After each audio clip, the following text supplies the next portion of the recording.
Kenapa udah ada undang-undangnya tapi representasi perempuan masih kurang? Sejak undang-undang dikeluarkan itu belum pernah nyampe tuh representasi perempuan 30% di parlemen. Justru perempuan itu sendiri yang istilahnya tuh menjatuhkan satu sama lain dan malah mengakarkan ide penindasan gitu.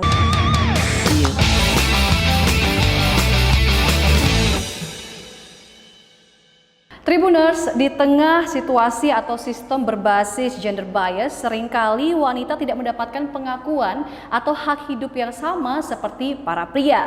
Nah, masih banyak perempuan di dunia ini yang harus menghadapi stereotip tradisional ya, yang dilabelkan oleh lingkungan mereka, bahkan gak sedikit dari keluarga mereka justru. Nah, padahal sebenarnya ada cukup banyak regulasi yang baru dibuat untuk mendorong keterlibatan perempuan. Salah satunya itu adalah Undang-Undang Nomor 10 tahun 2008 dan juga Undang-Undang Nomor 2 tahun 2011 yang mengamanatkan dan juga memastikan setidaknya ada 30% wanita terlibat dalam pendaftaran sebagai anggota parlemen. Nah, tapi pada kenyataannya tentu saja ya angka itu masih jauh dari target. Lalu pertanyaannya sekarang tuh, kenapa sih sebenarnya walaupun sudah ada upaya atau regulasi untuk memberdayakan para perempuan ini, tapi itu hasilnya itu masih jauh dari angan-angan.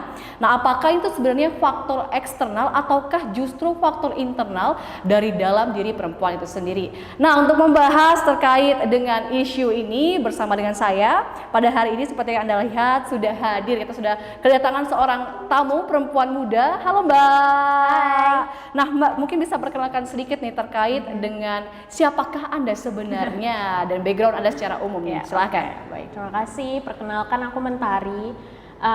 Aku seorang mahasiswa jurusan hukum specifically, dan kebetulan tadi menyebut undang-undang agak kaget karena kebetulan co-matching sama jurusan saya.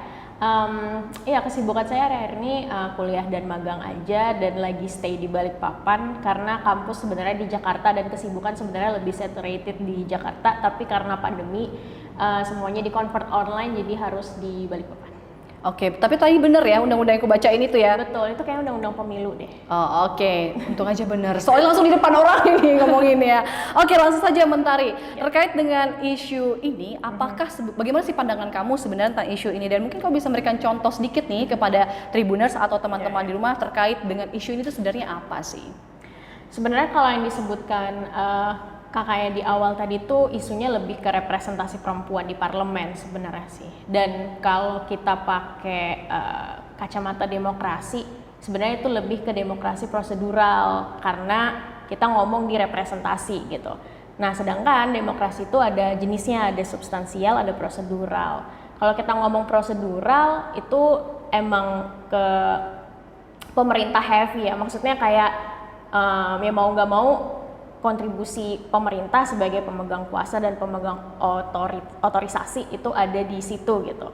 Nah, tapi kalau misalnya kita ngomongnya lebih kayak substansial, mungkin kita perlu ngomong beyond undang-undang gitu, beyond apa yang terjadi di parlemen, beyond apa yang terjadi di pemerintahan gitu. Misalnya aja kita ngomongin tentang pergerakan di masyarakat, pergerakan di akar rumput, bagaimana sih keterlibatan perempuan di kegiatan sosial, bagaimana keterlibatan perempuan di sektor ekonomi misalnya, di sektor politik, di sektor yang lainnya, di sektor seni dan lain sebagainya.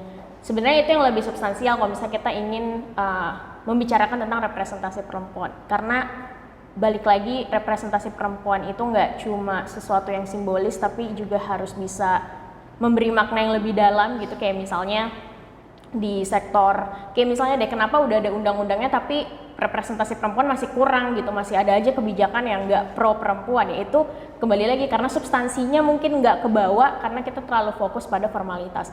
Pun sebenarnya meskipun sudah ada undang-undangnya, sudah ada peraturannya, kita harus balik lagi nih, apa sih basis dari muncul atau keluarnya undang-undang tersebut. Tadi yang disebutkan si kakak di awal bahwa representasi perempuan sebenarnya itu pun kan minimal 30% perempuan, tapi nyatanya sampai sekarang sejak undang-undang dikeluarkan itu belum pernah nyampe tuh representasi perempuan 30% di parlemen. Jadi emang secara kerangka hukum sudah ada, tapi implementasinya memang agak sulit. Jadi makanya harus diimbangkan antara yang substansial dengan yang prosedural. Oke, dan ini pun sebenarnya lebih ke spesifik ke partai politik, belum lagi Betul. ke permasalahan lain seperti kata kamu Betul. tadi, ke Iya, sosial, ekonomi, dan lain Karena sebagainya. sebenarnya partai politik pun menjadi persoalan yang sistematis di negara kita ya. Maksudnya pun ada wacana untuk reformasi partai politik gitu, bagaimana pengkaderisasiannya, Betul. kemudian pengaturan undang-undang dan lain sebagainya. Banyak PR kita sebenarnya. Dan bahkan hal-hal yang terlihat langsung seperti partai politik atau panggung pemerintahan itu saja Iya. belum bisa kita capai gitu Betul. angkanya, apalagi Iya. kalau misalnya ke hal-hal yang abstrak seperti pendidikan, ekonomi, dan lain Iya, sebagainya. Oke, Mentari, mungkin bisa kamu ceritakan sedikit nih terkait dengan awal mula kenapa pada akhirnya kamu tuh tertarik akan isu ini. Sebenarnya kalau ngomongin tentang penguatan perempuan gitu ya, sebenarnya ketertarikanku tuh berawal dari pertanyaan ke diri sendiri gitu. Aku perempuan, aku mengidentifikasi diriku sebagai perempuan, dan sebagai perempuan di kehidupan sehari-hari aku merasa kok kayaknya aku merasakan hal yang timpang gitu. Misalnya aja ketika sepupu laki-lakiku mendapatkan A, tapi kok aku sebagai anak perempuan tidak mendapatkan hal yang sama, itu apa yang membuat hal seperti itu sih gitu. Ya mau nggak mau pertanyaan yang bikin diri sendiri sadar itu membawa aku ke suatu poin dimana oh kayaknya bidang ini lebih membawa interestku ke penguatan perempuan deh gitu. Dan juga sebenarnya aku pengen menekankan sebenarnya isu tentang perempuan ini aku lebih setujunya untuk bilang isu yang interseksional. Maksudnya adalah ketika kita ngomongin tentang women empowerment atau penguatan perempuan, sebenarnya yang kita kuatkan tuh nggak cuma perempuan, tapi juga kelompok minoritas yang lain atau kelompok rentan yang lain, misalnya seperti kelompok minoritas orientasi seksual, kelompok minoritas gender, sampai ke kelompok minoritas agama atau keyakinan gitu. Karena pada dasarnya ketika kita ngomong tentang isu perempuan, isu kesetaraan, kita nggak boleh acuh sama bagaimana sih kekuasaan itu dibentuk dan bagaimana kekuasaan itu diterapkan ke individu, ke masyarakat secara umum gitu. Jadi sebenarnya in short ketertarikanku di isu ini tuh karena kehidupan sehari-hari, karena aku perempuan dan setiap harinya aku menemukan ketimpangan baik yang aku rasakan secara langsung maupun yang aku lihat. Jadi dari situ aku mencoba merefleksikan diri sendiri. Jadi akhirnya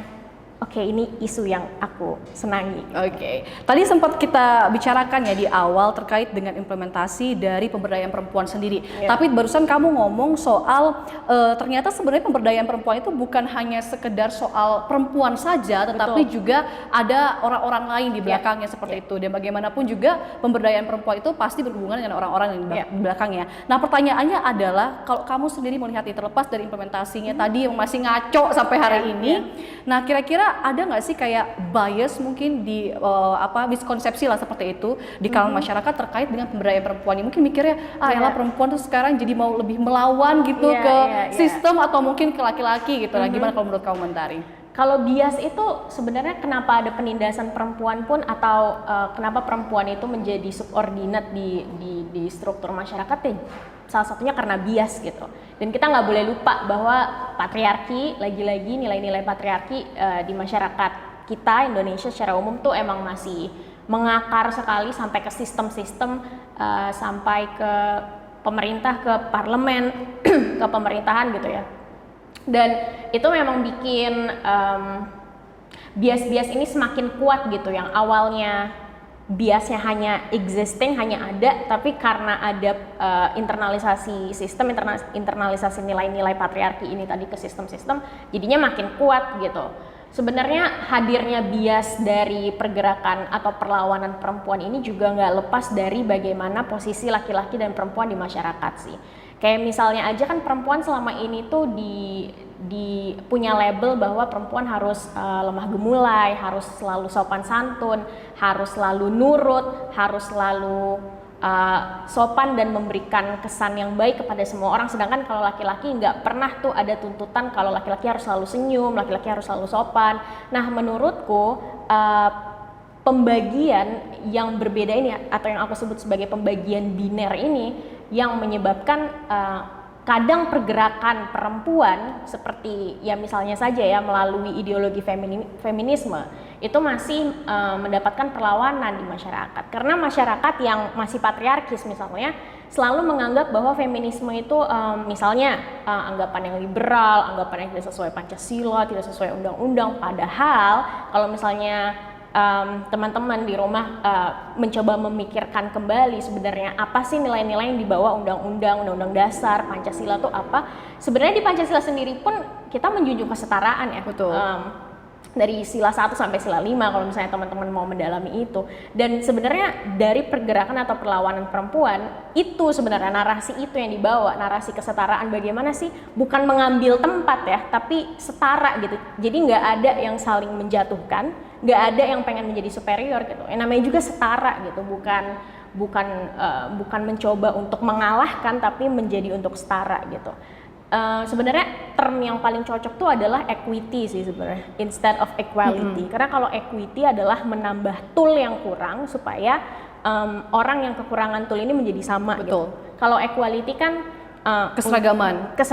Tapi kalau equity adalah menambah tool yang kurang, yang udah lebih ya udah gitu, nggak usah ditambahin lagi, yang kurang ditambahkan supaya bisa jadi setara.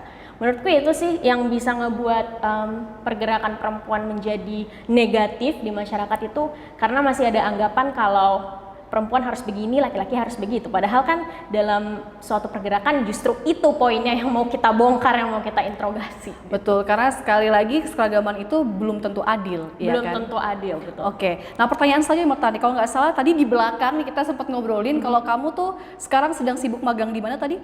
Iya, aku sebenarnya sibuk magang di lembaga advokasi independensi peradilan gitu. Jadi untuk melihat bagaimana sih hakim memutus suatu perkara, apa yang mempengaruhi hakim untuk berpikir demikian di dalam putusan dan lain sebagainya. Nah ini hal menarik ya Tribuners ya. Kira-kira kalau menurut pendapat kamu sendiri di lingkungan kamu sendiri, keterlibatan perempuan di situ tuh gimana nih kira-kira? Kalau aku bersyukur banget sebenarnya hadir di lingkungan yang menjunjung kesetaraan ya. Maksudnya semua orang memiliki akses yang sama untuk berpikir, untuk menyampaikan pendapatnya, termasuk dalam gerakan akar rumput gitu misalnya. Aku bersyukur aku ada di lingkungan itu gitu. Dan di tengah situasi yang masih syarat akan ketidaksetaraan, aku malah menilai situasiku di situ itu adalah suatu privilege, suatu keistimewaan gitu, yang harusnya itu tidak menjadi privilege ya, harusnya namanya kesetaraan itu harusnya untuk semua orang gitu. Tapi aku bersyukur ada di situasi seperti itu dan diberi banyak insight, pengetahuan tentang bagaimana sih rasanya bekerja di suatu lingkungan yang menjunjung kesetaraan dengan lingkungan yang serba timpang gitu, yang ada atasan, kemudian bawahan nggak boleh nolak atasan dan lain sebagainya.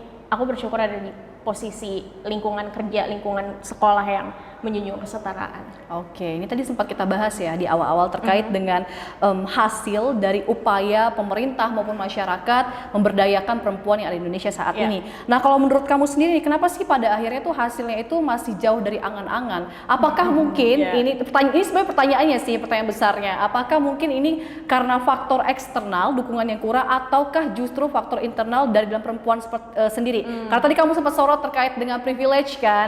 Nah, privilege itu kan hak istimewa yang sebenarnya bukan hanya datang dari luar saja, tetapi dari dalam diri perempuan itu sendiri juga. Kalau menurut kamu gimana nih? Nah, ini satu hal yang penting untuk di-highlight adalah bahwa ada istilahnya internalized misogyny dan benevolent sexism. Internalized misogyny itu ketika perempuan sendiri yang melakukan penindasan.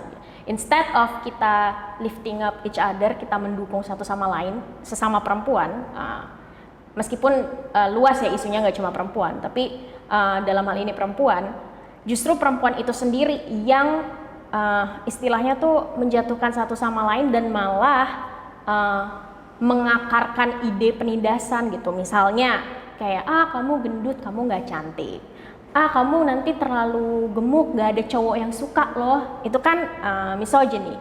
Misalnya kayak juga ada, ya sebenarnya secara kebijakan juga banyak kebijakan kita yang masih misoginis ya. Kayak misalnya kalau perempuan yang masih sekolah hamil, perempuannya yang dikeluarkan sekolah instead of laki-laki dan perempuannya gitu. Kenapa perempuannya aja yang dikeluarkan dari sekolah? Kenapa nggak dua-duanya? Atau kenapa dikeluarkan di sekolah sih? Kenapa nggak dibiarkan aja sekolah sampai akhir gitu misalnya. Nah, hal-hal yang kayak gitu juga yang sebenarnya dalam tanda kutip menghambat sejauh mana sih implementasi tentang penguatan perempuan itu juga. Nah, tadi yang kedua yang aku sebutkan adalah benevolent sexism, misalnya kayak ya ini sepele sih ya, tapi kalau misalnya kita lihat lagi asal mula munculnya dan implikasinya gimana, sebenarnya ini agak berbahaya, mungkin bisa dibilang berbahaya ke gerakan kesetaraan, kayak misalnya perempuan duluan yang harus diberi jalan karena dia perempuan, laki-laki ngalah. Ya boleh aja sih sebenarnya, cuma kita harus menginterogasi lagi alasannya apa ya kok begitu gitu. Apakah supaya dia dibilang gentleman, atau apakah supaya memberikan pemahaman bahwa perempuan itu lemah, perempuan itu perlu diberi keistimewaan dan lain sebagainya. Nah, itu juga yang sebenarnya emang subtil, memang kecil dan sepele banget sebenarnya di kehidupan sehari-hari, yang nggak terlalu nggak terlalu muncul ke permukaan. Tapi kalau misalnya kita lihat baik-baik, ini alasannya kenapa, dasarnya kenapa, itu bisa jadi itu yang masih menghambat pergerakan kita. Oke, berarti meskipun kecil tapi sebenarnya krusial ya permasalahan ini. Betul. Oke, kamu sendiri ngelihat nggak sih misalnya di lingkungan kamu ada permasalahan terkait dengan bias gender atau pemberdayaan perempuan yang sebenarnya ini tuh sebenarnya penting tapi itu malah disepelekan sama orang dan seharusnya diselesaikan, ada nggak kira-kira? Banyak. Salah satunya adalah consent. Consent itu persetujuan. Misalnya, kan sekarang tuh Indonesia lagi darurat kekerasan seksual ya. Dan salah satu basis dari kenapa terjadinya kekerasan seksual itu karena tidak ada persetujuan dari pihak yang di assault, dari pihak yang dilecehkan, yang diberi kekerasan gitu. Nah, masyarakat kita tuh masih menganggap konsen itu sesuatu yang liberal. Aku juga bingung pemikiran itu dari mana, karena konsen itu ya persetujuan, sesimpel kayak kamu mau makan rawon nggak? Terus orangnya bilang enggak, ya udah jangan dikasih rawon gitu kan. Kalau misalnya dia bilang iya, baru dikasih gitu. Pun kayaknya yang aku lihat adalah di masyarakat Indonesia entitlement atau merasa berhak atas orang lain tuh masih tinggi banget. Jadi meskipun orang bilang enggak, tapi ketika si pelaku atau seseorang ini merasa enggak, kamu harus bilang iya, tuh entitlementnya masih gede banget. Jadi ketika sudah ada penolakan tapi masih dipaksa gitu. Nah, hal ini tuh semakin lebih sensitif ketika when it comes to perempuan. Coba deh, ini aku alami pribadi sih sebenarnya. Kayak aku ditanya, kamu mau sesuatu A nggak? Terus aku bilang enggak. Tapi terus didorong, ditanya kenapa? Aku ngasih alasanku lah, ini. Mau aja dong, gitu loh. Jadi kayak pernyataan tidak atau konsen dari perempuan tuh sering dianggap nggak serius hanya karena dia perempuan dan dianggap sebagai makhluk irasional. Kebanyakan kan stereotipnya perempuan sebagai makhluk irasional. Jadi ketika perempuan pintar, ketika perempuan menjadi rasional tuh laki-laki atau masyarakat tuh kayak kaget, wah perempuan bisa rasional juga ya, perempuan bisa pintar juga. Ya iyalah bos, kita sama-sama belajar gitu kan. Nah, yang kayak gitu sebenarnya yang bikin menghambat sejauh mana misalnya tadi implementasi kesetaraan kita juga. Nah, terus yang lainnya adalah bagaimana konsen ini belum menjadi sesuatu pertimbangan yang utama dalam kegiatan sehari-hari. Misalnya, contohnya deh kayak kekerasan berbasis gender online. Jadi kekerasan seksual ini sayangnya ada banyak jenisnya. Salah satunya adalah kekerasan berbasis gender online, di mana kekerasan itu terjadi di ruang digital, di ruang online. Lagi-lagi kekerasan ini terjadi karena tidak hadirnya konsen dari salah satu pihak gitu. Misalnya saja seperti penyebaran video intim yang tidak diinginkan, doxing itu adalah kayak pembukaan identitas seseorang tanpa persetujuan orang tersebut. Kalau misalnya teman-teman ingin melihat, ingin membantu implementasi yang lebih baik, teman-teman sebenarnya bisa mencoba mengaplikasikan konsen ini ke kehidupan sehari-hari. Sesimpel bertanya ke orang sebelum mengupload foto misalnya. Kayak misalnya di foto itu ada aku. Mungkin supaya teman-teman bisa lebih considerate, supaya tindakan teman-teman bisa lebih konsensual, mungkin teman-teman bisa bertanya dulu, aku boleh ngupload foto yang ada kamunya ini enggak? Atau boleh nggak aku nge-tag kamu gitu. Karena sifatnya konsen itu adalah spesifik dan bisa berubah. Jadi memang kalau misalnya teman-teman misalnya udah ngupload foto, ada aku di situ dan besoknya aku berubah pikiran, aku nggak mau nih ada fotoku di timelinemu, aku minta hapus ya. Nah itu sebenarnya nggak apa-apa.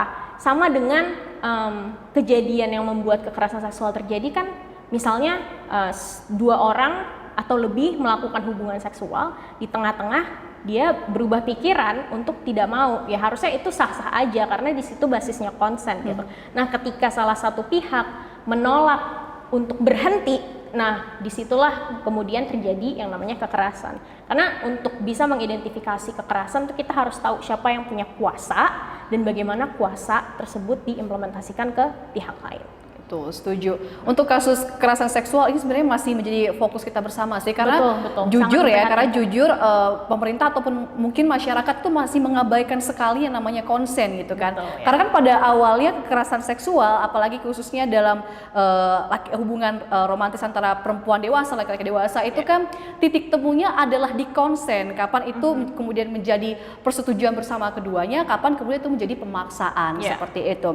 Oke, Mentari, mungkin pertanyaan selanjutnya nih ya, terkait dengan bagaimanakah cara meningkatkan awareness terhadap pemberdayaan perempuan ini, kamu mungkin memiliki insight tertentu nggak, bisa kira-kira kamu bagiin ke kita semua? Sebenarnya kalau masalah awareness tuh bisa mungkin ngasih pertanyaan ke diri sendiri dulu, karena rasanya awareness ke orang lain tuh menurutku ya pribadi nggak ada nilainya kalau kita sendiri belum aware.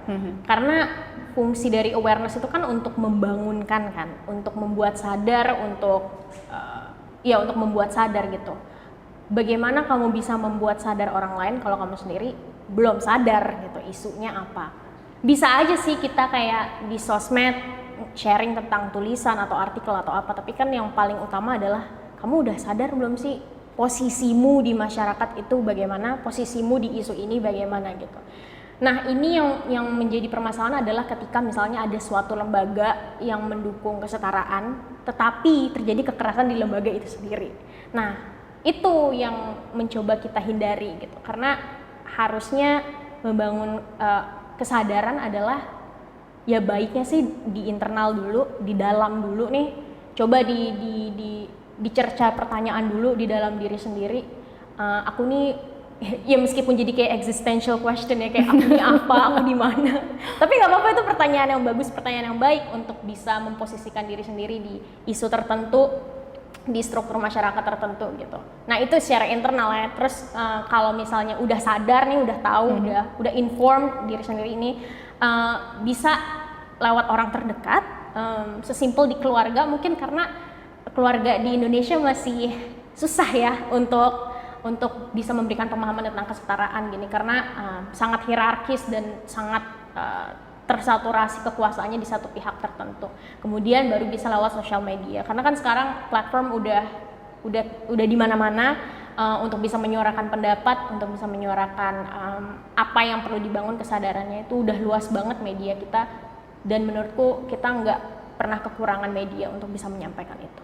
Oke, nah ini pertanyaan terakhir terkait dengan pembahasan kita tadi ya. Ternyata itu masalah yang krusial. Nah, kira-kira kalau menurut kamu sendiri, harapan kamu ke depannya itu seperti apa sih terkait dengan upaya pemberdayaan wanita yang ada di Indonesia? Ya, speaking of harapan, sebenarnya kalau ke pemerintah atau ke otoritas, untuk sekarang aku nggak banyak berharap, karena secara kinerja juga sepertinya pemerintah kita belum sampai ke bare minimum gitu, karena misalnya saja RUU PKS yang baru-baru ini, surat menteri tentang perlawanan kekerasan seksual di perguruan tinggi juga mendapatkan backlash, dan kalau misalnya kita lihat alasan-alasan dari backlashnya itu juga masih ya begitulah. Jadi aku berpikir untuk ke pemerintah nggak terlalu banyak, tapi bisa ke masyarakat gitu.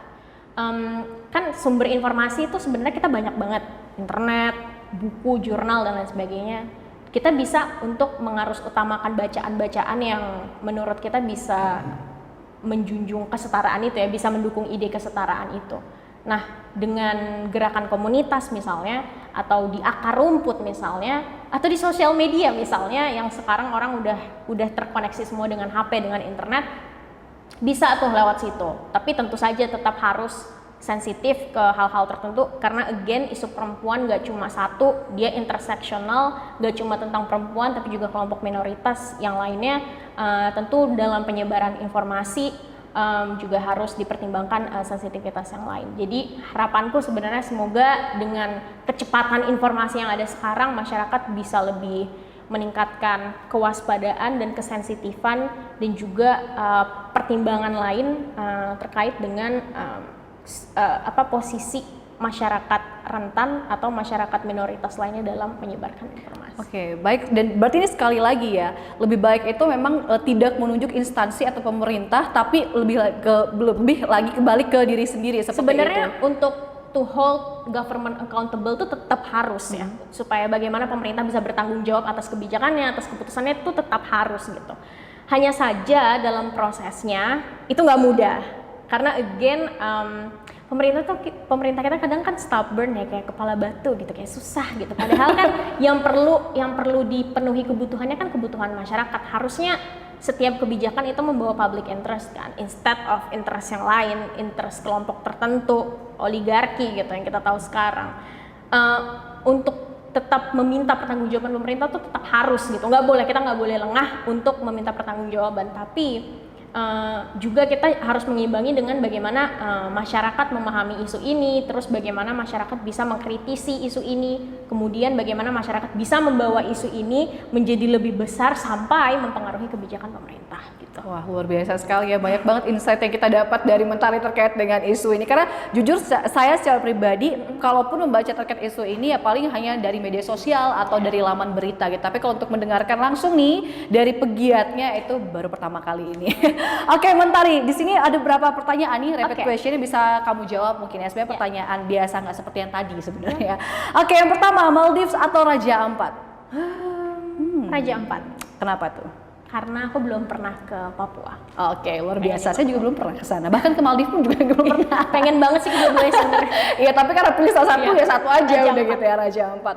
Oke, selanjutnya Susi Pujiastuti atau Sri Mulyani? Itu susah ya, maksudnya kayak ada pertimbangan politis.